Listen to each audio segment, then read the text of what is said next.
Assalomu alaykum hammaga. Mana biz navbatdagi yangi obyektimizga, tungi o'rnatiladigan obyektimizga kelib joylashdik. Ish jarayonlari. Ishdan oldingi holat bu.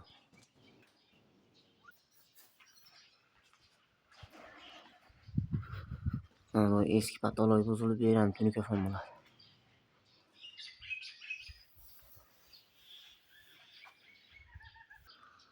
Mana bu ko'cha tomondan ko'rinish holati. Chekka fronton joylari ham tungi bo'ladi.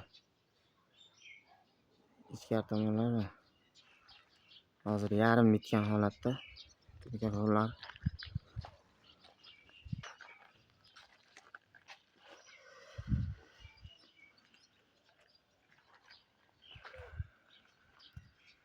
Shu balkonni taylari bilan qo'shilib yerlar ham tungi bo'ladi, apishka bo'ladi. Yonbosh brantorlar tungi bo'ladi. Tashqari tomonlar slif turbalar bilan oldi kazirovlar hammasi tungi bo'ladi. Mana ichkari tomondan ko'rinishi bu darvozani. O'rtaga korpusha. Bu mebelni tungi o'rtadan bo'linadi. Shu yerda maloshni korpusha. Sliflari bilan bog'lasa qo'yiladi. Tomonlar ham tungi bo'ladi. Tepa balkon ham eski afshibga chiqarib tashladi, yer ham tungi bo'ladi.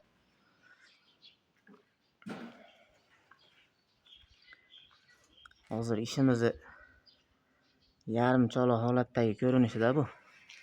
Tungi ishimiz. Tepa tomon bitgandagi ko'rinish bu.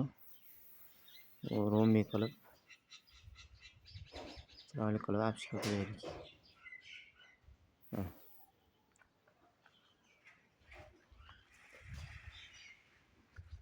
Bu yonbosh fronton tomon ham tungi bo'ladi, apishga bo'ladi bu tomon ham.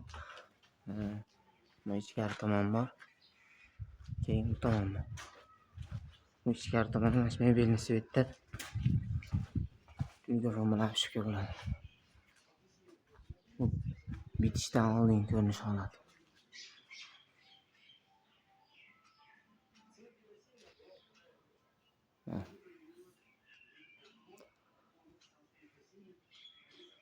Sesmalar tungi bo'ladi, apishga bo'ladi bular.